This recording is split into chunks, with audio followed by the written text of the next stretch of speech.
नमस्ते दोस्तों, बहुत बहुत स्वागत है आप सबका ये सेशन में। आज हम क्या डिस्कस करेंगे? आज हम कंपेयर करेंगे ऑब्जेक्ट ओरिएंटेड जो हमने अप्रोच देखा उसका किसके साथ? तो प्रोसीजर ओरिएंटेड अप्रोच के साथ। ऑब्जेक्ट ओरिएंटेड ऑलरेडी हम देख चुके हैं, राइट? कि सब कुछ हम ऑब्जेक्ट ओरिएंटेड मतलब जो रियल लाइफ में ऑब्जेक्ट्स है उसके साथ हम कंपेयर करते हैं। अब ये प्रोसीजर ओरिएंटेड क्या है? तो पहले हम प्रोसीजर ओरिएंटेड समझते हैं। प्रोसीजर ओरिएंटेड जो है वो स्ट्रक्चर्ड प्रोग्रामिंग से डिराइव किया गया हुआ एक कंसेप्ट है। स्ट्रक्चर्ड प्रोग्राम मतलब क्या? पूरा जो प्रोग्राम है वो हम स्ट्रक्चर्स में डिवाइड कर देते हैं। मतलब क्या कि हम जो हमारा एप्लीकेशन है या जो हम प्रोग्राम बनाना चाहते हैं उसको हम प्रोसीजर तो समझते हैं, मेथड्स है ना। प्रोसीजर मतलब उसका क्या तरीका है, उसके क्या मेथड्स है, उसके क्या स्टेप्स है। तो पूरा हम जो प्रोग्राम बनाते हैं वो मेथड्स मतलब स्टेप्स के फॉर्म में उसको बेस करते हैं, उसको पूरा ब्रेक डाउन करते हैं कि पूरा एक बड़ा प्रोसेस है, बड़ा प्रोसेस हमको ये अचीव करना है। तो फिर हम उसको ब्रेक डाउन करते हैं कि अच्छा इसमें हम ये चीज़ भी करते हैं, ये चीज़ भी करते हैं। वो पूरी फिर जो हमने दूसरा जो सब प्रोसीजर सोचे उसको भी हम सोचते हैं कि अच्छा ये अचीव करने के लिए क्या क्या स्टेप्स परफॉर्म करते हैं। तो इस तरह से हम एक बड़ा प्रोसीजर सोचते हैं, उसको हम सब प्रोसीजर को भी अंदर से और सब प्रोसीजर्स में डिवाइड करके स्टेप में हम सोचते हैं कि पूरा एप्लीकेशन या पूरा प्रोग्राम जो है वो हम कैसे परफॉर्म करेंगे। बहुत सारी प्रोग्रामिंग लैंग्वेजेस प्रोसीजर ओरिएंटेड वे में चलती है, जैसे कि कोबॉल है, फोर्ट्रान है, पास्कल है, सी है, बेसिक है, अल्गोल है। वहाँ पे ऑब्जेक्ट्स का कंसेप्ट नहीं होता है। वहाँ पे क्या कंसेप्ट होता है? वहाँ पे कंसेप्ट होता है प्रोसीजर का। आपको जो भी अचीव करना है तो स्टेप्स में कि पहले ये परफॉर्म करो, फिर ये परफॉर्म करो, फिर थर्ड ये स्टेप करो। इस तरह से स्टेप वाइज पूरा हम परफॉर्म करते हैं। ये है प्रोसीजर ओरिएंटेड। कंपेयर करें ऑब्जेक्ट ओरिएंटेड से, तो ऑब्जेक्ट ओरिएंटेड में हम ऑलरेडी देख चुके हैं कि वहाँ पर हमारा मेन फोकस क्या होता है? मेन फोकस होता है ऑब्जेक्ट। कोई भी बड़ी चीज़ अचीव करनी है तो देखते हैं कि अच्छा ये बड़ी चीज़ में कौन कौन से ऑब्जेक्ट्स इन्वॉल्व है ना। तो हमारा पूरा जो प्रोग्राम है उसको हम स्मॉल पार्ट में जो कि ऑब्जेक्ट्स है, जो हमको अब पता है कि ऑब्जेक्ट क्या है, क्लास हम बनाते हैं, क्लास के इंस्टेंस होते हैं। मतलब ऑब्जेक्ट जो है वो क्लास को रियलिटी में लाते हैं, इसलिए हम बोलते हैं ऑब्जेक्ट क्या है? इंस्टेंस है क्लास के। तो जो क्लास होता है, क्लास से हम ऑब्जेक्ट्स बनाते हैं और हमारा पूरा जो प्रोग्राम है वो ऑब्जेक्ट्स में डिवाइड किया जाता है। हम सोचते हैं कि अच्छा ये अचीव करना है तो उसमें कौन कौन से ऑब्जेक्ट इन्वॉल्व है, और ये ऑब्जेक्ट्स इन्वॉल्व है उनकी कौन कौन सी प्रॉपर्टीज़ है जिस पे हमको कॉन्सेंट्रेट करना है, उनका कैसा बिहेवियर है उस पे हमको कॉन्सेंट्रेट करना है। तो उस हिसाब से पूरा हम टास्क अचीव करते हैं। बहुत सारी प्रोग्रामिंग लैंग्वेजेस आजकल ऑब्जेक्ट ओरिएंटेड में ही अप्रोच फॉलो करते हैं, क्योंकि हमने बहुत सारे उसके कंसेप्ट्स या वो कंसेप्ट से जो एडवांटेजेस है वो भी देखे हैं। इनहेरिटेंस अचीव कर सकते हैं, पॉलीमॉर्फिज्म। हमने ये पूरा जो इससे पहले हमने यूनिट किया था कंसेप्ट ऑफ ओ, उसमें हम देख चुके हैं। हम एनकैप्सुलेशन हमको मिलता है, एब्स्ट्रैक्शन अचीव कर सकते हैं, इनहेरिटेंस मिलता है, पॉलीमॉर्फिज्म अचीव होता है। तो ये जो सारे हैं वो हमको ऑब्जेक्ट ओरिएंटेड में मिलते हैं। ये सारे हमको प्रोसीजर ओरिएंटेड में ये फीचर्स अवेलेबल सारे के सारे नहीं हैं। तो इसलिए object oriented Java, C++, C#, Python, JavaScript, PHP, Ruby, Perl, objective C, Swift है ना, स्काला, कोटलिन, ये सारी क्या है? ये सारी ऑब्जेक्ट ओरिएंटेड मेथड्स को फॉलो करते हुई प्रोग्रामिंग लैंग्वेजेस है। मैं एक सिंपल तरीके से अगर आपको और एक्सप्लेन करूं तो हम बोल सकते हैं कि सपोज एक सिंपल मुझे एक बैंकिंग का एप्लीकेशन बनाना है, बैंकिंग का एप्लीकेशन। या फिर हम सोचो कि अगर स्टूडेंट आ रहे एडमिशन लेने के लिए, हमको स्टूडेंट एडमिशन सिस्टम बनाना है, या फिर हमको लाइब्रेरी मैनेजमेंट सिस्टम बनाना है। समझो हमको लाइब्रेरी मैनेजमेंट सिस्टम बनाना है, तो ये लाइब्रेरी मैनेजमेंट सिस्टम हम दो तरीके से कर सकते हैं। या तो प्रोसीजर ओरिएंटेड में कर सकते हैं या तो ऑब्जेक्ट ओरिएंटेड में कर सकते हैं। अगर प्रोसीजर ओरिएंटेड करते हैं तो हम शुरुआत से शुरू करते हैं कि लाइब्रेरी पूरा हमको मैनेज करना है, तो हम किस तरह से करेंगे। तो हम सबसे पहले वहाँ पर एक स्टूडेंट आता है, स्टूडेंट मेंबर है या नहीं, अगर मेंबर नहीं है तो वो मेंबर बनता है, एक फॉर्म हम देते हैं, वो फॉर्म फिलअप करता है, और वो मेंबर में भी उसको कुछ अगर पैसे देने हैं, फीस वगैरह, तो फीस पे कर एक फॉर्म फीस पे करता है, फॉर्म सबमिट करता है। किसको सबमिट करता है? लाइब्रेरियन को वहाँ पे फॉर्म सबमिट करता है, और लाइब्रेरियन उसको एक कार्ड इश्यू करके देते हैं, लाइब्रेरी का मेंबरशिप का कार्ड इश्यू करके देते हैं। फिर स्टूडेंट को जब भी बुक्स इश्यू करनी होती है तो स्टूडेंट आते हैं, फिर वहाँ पे बुक सर्च करते हैं। बुक सर्च उसको जो भी चाहिए, वो सब्जेक्ट की, अगर टाइटल पता है तो टाइटल की, या फिर कोई ऑथर पता है तो ऑथर की, इस तरह से वो बुक सर्च करते हैं। बुक सर्च करने के बाद अगर बुक अवेलेबल है तो वो इशू के लिए रिक्वेस्ट करते हैं, और अगर वो बुक है अवेलेबल और वो मेंबर ने ऑलरेडी कोई, सपोज नंबर ऑफ बुक्स के भी रिस्ट्रिक्शंस होते हैं कि एक स्टूडेंट को या एक पर्सन को में भी 2 या 3 बुक से ज़्यादा नहीं मिल रही है, तो ये देखा जाएगा कि भाई उसने कितनी बुक्स ली हुई है। अगर उसने 2 या 3 से कम बुक्स ली है तो उसको बुक इश्यू की जाएगी, साथ में उसका डेट, किस डेट को इश्यू किया है वो हम स्टोर करके रखेंगे। तो इस तरह से पूरा हम फ्लो समझते हैं कि किस तरह से हमारा लाइब्रेरी का मैनेजमेंट सिस्टम हमको इम्प्लीमेंट करना है। ये है प्रोसीजर ओरिएंटेड। अब अगर ऑब्जेक्ट ओरिएंटेड में यही चीज़ मुझे अचीव करनी है तो हम कैसे करेंगे? वही सिस्टम बनानी है, लाइब्रेरी मैनेजमेंट सिस्टम। तो हम सोचते हैं कि अच्छा, ये लाइब्रेरी मैनेजमेंट सिस्टम है, उसमें कौन कौन से ऑब्जेक्ट्स है जो इन्वॉल्व होते हैं। तो हमको वहाँ पे तुरंत दिख जाता है कि यहाँ पे लाइब्रेरी में मेंबर्स जैसे होते हैं, लाइब्रेरी में एम्प्लॉय मतलब लाइब्रेरियन होता है कोई, फिर लाइब्रेरी में बुक्स पे काम होता है तो बुक्स मेन ऑब्जेक्ट हो गया, तो बुक्स नाम की ऑब्जेक्ट हो सकते हैं, राइट, और मेंबर्स और लाइब्रेरियन। तो ये कोर, ये 3 ऑब्जेक्ट्स है जिस पे काम होता है। फिर हम कॉन्सेंट्रेट करते हैं कि अच्छा, हमने एक कोई भी हमने ऑब्जेक्ट लिया, सपोज बुक लिया, तो अब बुक जो है उसकी क्या क्या प्रॉपर्टीज़ है जो हमको स्टोर करके रखनी है, और बुक का कैसा बिहेवियर है। तो हम ये बोल सकते हैं कि बुक जो है उसका टाइटल होता है, उसका ऑथर होता है, उसका पब्लिशर होता है, उसका प्राइस होता है, किस डेट को परचेस किया ये हो सकता है। तो ये सारी जो फीचर्स है बुक के वो हम स्टोर करके रखते हैं।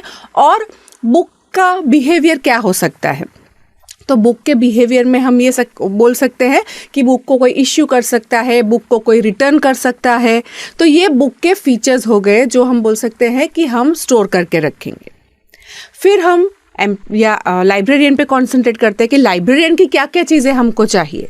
तो लाइब्रेरियन की बेसिक डिटेल्स, लाइब्रेरियन का मतलब जैसे एम्प्लॉय है हमारे लिए तो वो उसकी बेसिक डिटेल्स की, लाइब्रेरियन का नाम क्या है, ईमेल एड्रेस क्या है, फ़ोन नंबर क्या है, उसका क्वालिफिकेशन, उसने लाइब्रेरी मैनेजमेंट करने के लिए उसने कौन सा कोर्स किया हुआ है, कौन सी डिग्री ली हुई है, उसको प्रीवियस कितना एक्सपीरियंस है, उसने कुछ सर्टिफिकेशन कोर्स किया है, कुछ उसको अवार्ड्स मिले हैं स्पेशली, तो वो सारे उसके अचीवमेंट्स और ये सब कुछ हम स्टोर करके रखेंगे। डेट ऑफ ज्वाइनिंग क्या है, उसका डेट ऑफ बर्थ क्या है, और वो क्या क्या कर सकते हैं। तो वो जब नई बुक्स आती है तो वो बुक्स को एक ISBN नंबर्स देने पड़ते हैं, लेबलिंग करना पड़ता है, तो वो लेबलिंग करते हैं, वो सैलरी लेते हैं, राइट। वो बुक्स को इश्यू रिटर्न करवाने के लिए जो फैसिलिटी है वो उनका काम, उनकी रिस्पॉन्सिबिलिटी है कि वो आपको इश्यू करके दे, रिटर्न करवा के दे। तो ये उनका बिहेवियर होगा जो हमको लाइब्रेरियन जब हम क्लास बनाएंगे तब हम वो स्टोर करके रखेंगे। और सिमिलरली मेंबर नाम का ऑब्जेक्ट, तो फिर हम मेंबर्स पे कंसंट्रेट करेंगे कि मेंबर्स के लिए कितने कितने हमको प्रॉपर्टीज चाहिए, उनका कितना बिहेवियर है जो हमको स्टोर करके रखना है। तो इस तरह से हम ये 3 ऑब्जेक्ट्स को लेकर पूरा सोचते हैं कि पूरा लाइब्रेरी मैनेजमेंट सिस्टम हम किस तरीके से कर सकते हैं। तो ये कोई भी आप एप्लीकेशन, जैसे मैंने पहले बताया कि स्टूडेंट का एडमिशन का करना है तो उसमें भी सेम अप्लाई कर सकते हैं। प्रोसीजर ओरिएंटेड में हम स्टेप बाय स्टेप देखते हैं कि अच्छा, स्टूडेंट को एडमिशन लेना है तो वो किस तरह से एडमिशन लेगा, तो एक के बाद एक फ्लो हम स्टेप बाय स्टेप सोचते हैं। ऑब्जेक्ट ओरिएंटेड में अच्छा, एडमिशन प्रोसेस है तो उसमें क्या क्या ऑब्जेक्ट्स है जिसका इन्वॉल्वमेंट है, और ऑब्जेक्ट्स पे ही हम कॉन्सेंट्रेट करते हैं कि ऑब्जेक्ट की कौन सी प्रॉपर्टीज़ है, ऑब्जेक्ट का कौन सा बिहेवियर है, मतलब ऑब्जेक्ट के कौन से डेटा मेंबर्स है, और ऑब्जेक्ट की कौन सी मेथड्स है, फंक्शंस है जो हमको क्लास में बनानी पड़ेगी। तो ये दोनों अप्रोच में डिफरेंस है। Getting this? So procedure oriented मतलब स्टेप बाय स्टेप हम उसको मतलब सब प्रोसेसेस में डिवाइड करते हैं, वेरेज ऑब्जेक्ट में सब कुछ रियल लाइफ के जो ऑब्जेक्ट्स है उससे रिलेट करके ऑब्जेक्ट में डिवाइड करते हैं। अगर दोनों के डिफरेंशिएट अगर हम टेबुलर फॉर्मेट में करें तो हम बोल सकते हैं procedure oriented is a bit difficult to maintain, जबकि ऑब्जेक्ट ओरिएंटेड है वो इजी टू मेंटेन करना इजी हो जाता है। सपोज कुछ माइनर चेंज आया, सपोज फाइन करने में पहले ऐसा था कि पर डे हम 50 पैसा चार्ज कर रहे थे और अभी मुझे पर डे 1 रुपी चार्ज करना है, तो यहाँ पर ऑब्जेक्ट ओरिएंटेड में हमको पता है हमने कौन से क्लास में लिखा है, सीधा वो क्लास में जाकर हमको एक जगह पे चेंज करना पड़ेगा। प्रोसीजर ओरिएंटेड में बहुत सारी फाइल्स के अंदर ये चेंज कहाँ पे लिखा है हमको जाके देखना पड़ेगा, फिर वहाँ जाके चेंज करना पड़ेगा। सपोज हमको कोई नई फैसिलिटी ऐड करनी है या फिर पहले खाली बुक्स थी हमारे पास, अब हमको बुक्स के साथ साथ हमने अलग अलग पब्लिकेशंस भी रखे हुए हैं या मैगजीन्स हम ऐड करते हैं, तो वो ऐड करना हमारे लिए ऑब्जेक्ट ओरिएंटेड में कंपैरेटिवली सिंपल होगा। प्रोसीजर ओरिएंटेड में पूरा हमको बहुत सारे फंक्शंस में कहीं पे कुछ लिखा होगा तो उसमें चेंज करना पड़ेगा। तो मेंटेन करना प्रोसीजर ओरिएंटेड में थोड़ा सा डिफ़िकल्ट होता है। मेंटेन करना मतलब क्या कि उसको कंसिस्टेंट रखना, कि आज चल रहा है, अगर हमको कुछ चेंज करना हुआ या फिर कुछ माइनर हम बोल सकते हैं एक्सटेंड करना हुआ तो उसको हम करना प्रोसीजर ओरिएंटेड में थोड़ा डिफ़िकल्ट हो जाता है, ऑब्जेक्ट ओरिएंटेड में हम बोलेंगे कि थोड़ा सिंपल हो जाएगा। दूसरा, प्रोसीजर ओरिएंटेड में जो है वो डेटा हाइडिंग पॉसिबल नहीं है, जबकि ऑब्जेक्ट ओरिएंटेड में मैं ऑलरेडी आपको बता चुकी हूँ कि उसमें डेटा हाइडिंग, क्योंकि हम क्लासेस बनाते हैं और क्लासेस का सब कुछ हम देते नहीं हैं, हमारे पास एब्स्ट्रैक्शन है, तो हम एब्स्ट्रैक्शन अचीव करके वहाँ पर एंड यूज़र को हम बोल सकते हैं कि आप हमारा क्लास यूज़ करो, उसके अंदर डिटेल में जाने की ज़रूरत नहीं है। अगर सिंपल हमने जो हेलो वर्ल्ड का प्रोग्राम लिखा था तो उसमें मुझे प्रिंट करना है तो मुझे इतना पता होना चाहिए, मुझे लिखना है system.out.println और फिर मुझे जो प्रिंट करना है वो हम लिख सकते हैं, राइट। हमने खाली हेलो प्रिंट करवाने का लिखा था, उसमें क्या लिखा था, पूरा कुछ क्लास बनाया था और फिर हमने लिखा था system.out.println, तो उतना मुझे पता होगा तो मैं प्रिंट कर सकती हूँ, मुझे ज़्यादा डिटेल में जानने की ज़रूरत नहीं है। तो प्रोसीजर ओरिएंटेड में डेटा हाइडिंग जो है वो पॉसिबल नहीं होता है। आपका जो डेटा है वो हम प्रोटेक्ट करके नहीं रख सकते। प्रोसीजर ओरिएंटेड में ऐसा कोई फीचर्स अवेलेबल नहीं है। डेटा हाइडिंग कैसे पॉसिबल है ऑब्जेक्ट ओरिएंटेड में? मैं बोल रही हूँ कि मेथड्स अवेलेबल है और हमारा डेटा प्रोटेक्ट होता है। कैसे होता है? क्योंकि हमारे पास एक्सेस स्पेसिफायर्स ऑब्जेक्ट ओरिएंटेड में है।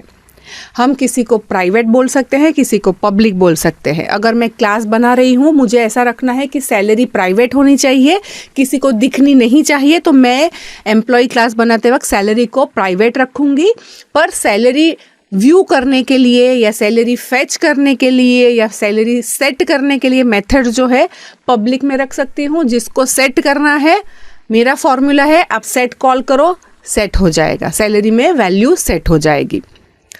ऐसा कुछ प्रोसीजर ओरिएंटेड में नहीं होता है कि पब्लिक बनाओ प्राइवेट बनाओ, ऐसा नहीं। सब कुछ उसके अंदर पब्लिक, जो आप लिखो वो सारा पब्लिक, कोई भी उसको एक्सेस कर सकता है।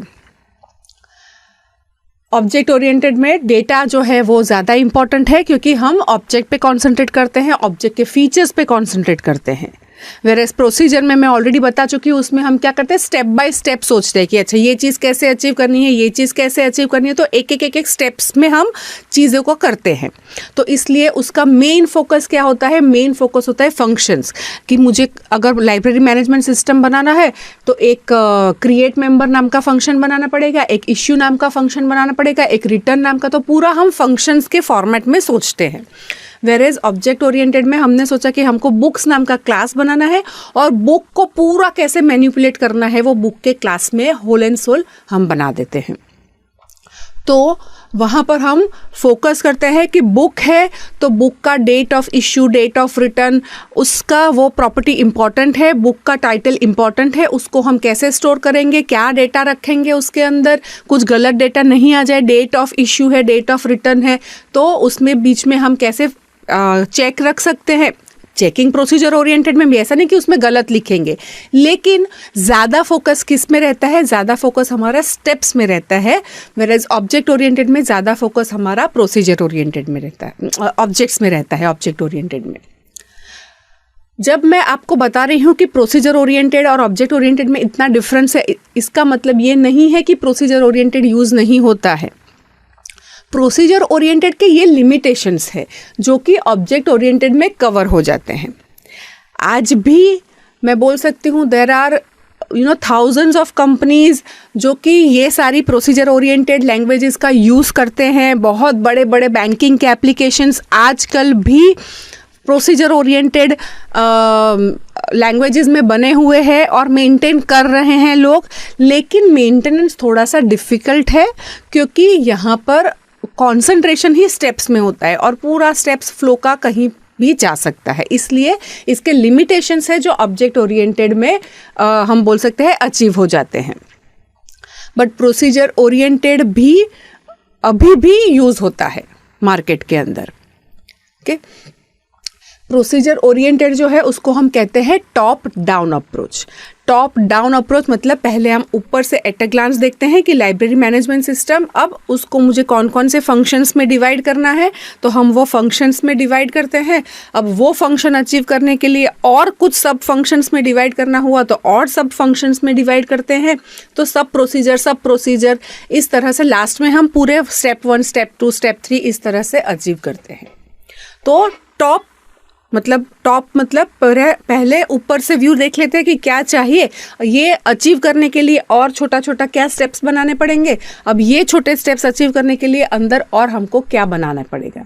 तो हम टॉप से लेकर डाउन अप्रोच में जाते हैं, मतलब बड़े से लेकर छोटे छोटे में डिवाइड कर देते हैं।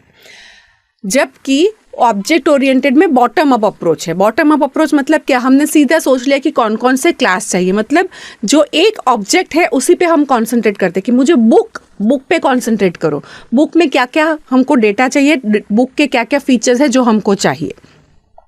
फिर बुक अगर मेंबर इश्यू करेगा, लाइब्रेरियन उसको इश्यू करवा के देंगे, तो फिर हम सोचते हैं कि अच्छा बुक, मेंबर और लाइब्रेरियन इन तीनों के बीच में भी मुझे कुछ कम्युनिकेशन करवाना पड़ेगा। अगर जो मेंबर है वो फाइन देता है, फाइन किसको देगा, तो एम्प्लॉय को फाइन देना, एम्प्लॉय को फाइन कलेक्ट करना है, लाइब्रेरियन को फाइन कलेक्ट करना है। किसके लिए फाइन होगा, तो बुक के लिए फाइन होगा, है ना। तो वहाँ पर हम पहले तो हम बुक पे कॉन्सेंट्रेट करते हैं, हम लाइब्रेरियन पे कॉन्सेंट्रेट करते हैं, हम मेंबर पे कॉन्सेंट्रेट करते हैं, उसके डेटा पे कॉन्सेंट्रेट करते हैं, डेटा को अचीव करने के लिए उसके फंक्शंस पे कॉन्सेंट्रेट करते हैं। फिर हम देखते हैं कि एक दूसरे के साथ ऑब्जेक्ट्स कैसे बात कर सकते हैं, तो फिर हम थोड़ा सा ऊपर आते हैं, इंटर ऑब्जेक्ट कम्युनिकेशन सोचते हैं कि भाई हम कैसे हम बताएंगे कि भाई ये ऑब्जेक्ट और ये ऑब्जेक्ट रिलेटेड है, ये स्टूडेंट ने ये बुक को इश्यू किया, तो फिर हम एक दूसरे के साथ कम्युनिकेट करवाते हैं। तो ऐसे हम धीरे धीरे ऊपर जाते हैं। तो हम पहले शुरू कहाँ से करते हैं, शुरू हम एकदम स्मॉल कि बुक का आईडी हम मतलब ISBN कोड रखेंगे, बुक का टाइटल रखेंगे, तो ये हो गया एक माइन्यूट चीज़ें। और फिर हम धीरे धीरे ऊपर आ जाते हैं, फिर हम बुक को लेयर ऑफ एब्स्ट्रैक्शन देते जाते हैं, और फिर हमारा जो क्लास है वो बन जाएगा और क्लास की मेथड्स दूसरा क्लास कॉल कर सकता है, ऐसा सब हम करते हैं। तो जो ऑब्जेक्ट ओरिएंटेड है वो क्या है, वो है बॉटम अप अप्रोच, और प्रोसीजर ओरिएंटेड है वो क्या है, टॉप डाउन अप्रोच। टॉप से देखते हैं, फिर धीरे धीरे माइन्यूट पे पहुंचते हैं। ऑब्जेक्ट ओरिएंटेड में माइन्यूट देखते हैं, फिर धीरे धीरे टॉप पे पहुंचते हैं। इसलिए procedure oriented top down approach, object oriented bottom up approach. तो ये दोनों में डिफरेंस है, प्रोसीजर ओरिएंटेड में और ऑब्जेक्ट ओरिएंटेड में। हालांकि हम जावा पढ़ने में खाली ऑब्जेक्ट ओरिएंटेड पे ही, क्योंकि जावा इटसेल्फ ऑब्जेक्ट ओरिएंटेड लैंग्वेज है, इसलिए हम ऑब्जेक्ट ओरिएंटेड ही प्रोग्रामिंग करने वाले हैं। लेकिन आप लोगों को पता होना चाहिए कि ऑब्जेक्ट ओरिएंटेड के सिवा भी, मतलब क्या सारी प्रोग्रामिंग लैंग्वेजेस खाली ऑब्जेक्ट्स के फॉर्म में ही काम करती है, तो नहीं, हमारे पास बहुत अच्छी स्ट्रॉन्ग लैंग्वेजेस है जो कि प्रोसीजर्स में भी काम कर सकते हैं, राइट। तो ये दोनों का डिफरेंस है। प्रोसीजर ओरिएंटेड और ऑब्जेक्ट ओरिएंटेड जो हमने उनका डिफरेंस डिस्कस किया। अगर इसको आपको कहीं और भी इलॉबरेट करना है, कुछ पॉइंट है जो आपको डिस्कस करना है, या फिर आपको कोई सवाल है या कमेंट्स करने हैं, तो आप इस